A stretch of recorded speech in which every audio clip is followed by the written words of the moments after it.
Welcome everyone to lecture 5 in the series of lectures on statistics.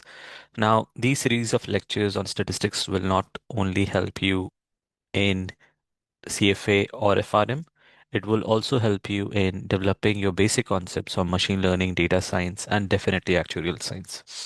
So with that, we'll move into moment 3. Till now, where we were discussing statistics, and in statistics specifically, we were discussing descriptive statistics. Now, descriptive statistics is all about look and feel in the data. Till now, in descriptive statistics, we discussed moment one, which is about the center of the data, moment two, which is the dispersion in the data, and today we'll discuss moment three, which is asymmetricity in the data or symmetricity in the data. So, moment three is all about symmetricity or asymmetricity in the data. Because descriptive statistics is all about look and feel in the data. So first of all, let's try to feel the symmetricity and asymmetricity with the certain famous distributions like normal distribution. So symmetric distribution. Now this is a normal distribution. I try to plot it with the best capability of plotting that I have, drawing that I have. I know we have to study normal distribution. We have to study the theories behind normal distribution. What is normal distribution? But for the time being, just see this distribution, a normal distribution, and I'm trying to divide this distribution into two half, not equal, but two half from the center. And if you see when I divide this distribution into two half from the center, the left half and the right half is a mirror image. It means they are symmetric. So in normal distribution, we felt symmetricity. Similarly, there is another popular distribution we'll study in inferential statistics in few session. You see T distribution, if we try to bisect T distribution into two halves, the left half and the right half, when I try to bisect it from the center, the left section and the right section is a mirror image.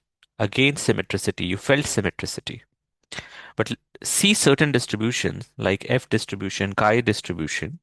If you try to divide the distribution from the center, you won't feel symmetricity. You'll feel that the left hand side has a bulge, and the right hand side, the distribution is moving toward infinity, is stretching toward infinity, as if it is a right skewed data.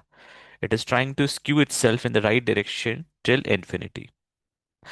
You can also have a distribution where the same bulge of data of probability would be in the right direction, and in the left direction the data would like to touch minus infinity, as if you are stretching the data in the left hand direction till infinity, and you won't feel a symmetricity.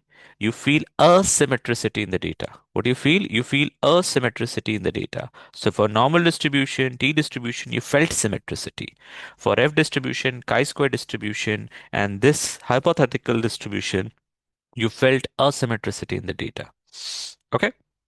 Now, what if you don't have a visual of the distribution? You have the numbers like 4, 5, 6, 7, 8. Now, the question is whether the data is symmetric or not. Symmetric or not. So let's take a line that bisect the data into two equal half. So here in the left direction, you have two data point. In the right direction, you have two data point. So you would say it is a symmetric data. Okay. But what about this data? Again, if I bisect the data 4, 5, 6, 7, and 80 into two half, and this is the line which is the median, which is trying to bisect the data into two half. Here we have two data point, here we have two data point. Is it symmetric? No. Only look and feel is not going to help you with the symmetricity or asymmetricity in the data. The rule behind whether a data is symmetric is simply the rule number one is whether the mean is equal to median or not. If the data has a mean and a median, which is equal, we say the data is symmetric. And that is the logic. That is the logic to determine symmetricity or asymmetricity in the data. So let's repeat. So for this data point, I have to find out the median. I know the median is 6 because that is the data point where the line bisects the data into two equal halves. So it's median. We know that. What is the mean? Again, it's 6. 4 plus 5 plus 6 plus 7 plus 8 divided by 5 would come to 6. So I can say mean is equal to median. So the data is symmetric. However, in the case of this data, 4, 5, 6, 7, and 80, 6 is the median because the line bisects the data into two equal half passes through 6. So 6 is median. Perfect. But what is mean? Mean is not going to be 6. Mean is going to be somewhere around here, near to 80. Because 80 is an outlier. What is 80? 80 is an outlier. So when you do 4 plus 5 plus 6 plus 7 plus 80 divided by 5, it would come near to 20, 25, or 30. Whatever be the number, it's not equal to median. So mean is not equal to median. Therefore, it is a asymmetric data. Similarly, instead of having 4, 5, 6, 7, and 8, I have minus 14. Again, the median is 6, but mean has shifted to the left direction. Here, the mean has shifted to the right direction, and that's why we say mean is greater than median, and we apply rule number 2 that okay, mean is greater than median. It is a positively skewed data or a right skewed data because the mean has shifted towards right. So it is a right skewed data, okay, or a positively skewed data. However, in this case, the mean has shifted toward left, has shifted toward left. So mean is less than median, and because the mean has shifted toward left, not right, it is a left skewed data or a negatively skewed data because you're moving. The mean is moving in the leftward or negative direction. Okay, perfect. Now, at a very high level, that is moment three. But in moment three, how we calculate it, how we calculate whether it is a right skewed data, left skewed data, or a zero skewed data. Because I'm continuously talking about skewed data, moment three measure is called as skewness. What? Skewness is skewness. Moment three measure is skewness. And what we have to understand in skewness is what is the formula for skewness. Okay. Now, we'll understand the formula in two ways. A weird thing will start happening by now if you're studying moment. When we studied moment 1, then the formula was summation of xi upon n. When we studied moment 2, the formula was summation of xi minus mu raised to the power 2 upon n, which is the formula for variance. When you study moment 3, you have to play with power of 3. If you study moment 4, you have to play with the power 4. And specifically in moment 3, you have to divide by the standard deviation cube and standard deviation raised to the power 4 in moment 4. And this is the complete formula. This moment 3 is the complete formula for skewness. Okay. So if you want to measure skewness, you apply this formula. Let's understand that what is the intuition behind this formula? What is the intuition behind this formula? Okay. In any one of the data point, if I want to know whether the data is right skewed or left skewed, I would simply do this. Summation of xi minus mu upon n. That's it. And that will tell me whether it is a positive skewed data or a negative skewed data. That's it. I don't need a cube. Check. If I put down 4, 5, 6, 7, and 8, and if I do 4 minus 6, 5 minus 6, 6 minus 6, 7 minus 6, 8 minus 6, sum it up, it will come to 0. It is a zero skewed data. It is a symmetric data. Similarly, if I apply the same formula here, 4, 5, 6, 7, 80, and if I do 4 minus mean, 5 minus mean, 6 minus mean, 7 minus mean, 80 minus mean, at the end, this formula will throw me a positive number. So I will say it is a positive skewed data because mean is greater than median. And if I put down this, again, if you calculate, you will find that it will throw a negative data.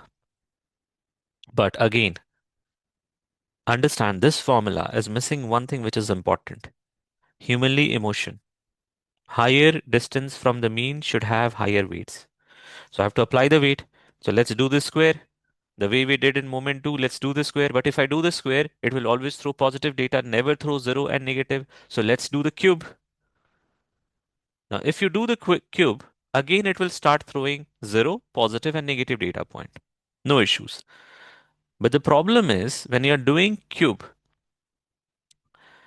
the final answer is going to be what? To be in cube.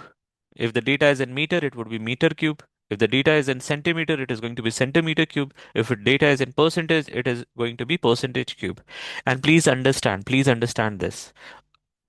In skewness, this is very important information. In skewness, I don't want any unit. I don't want any unit. It should be unitless information, whether the data is right skewed, left skewed. So even if you do cube root, it won't help.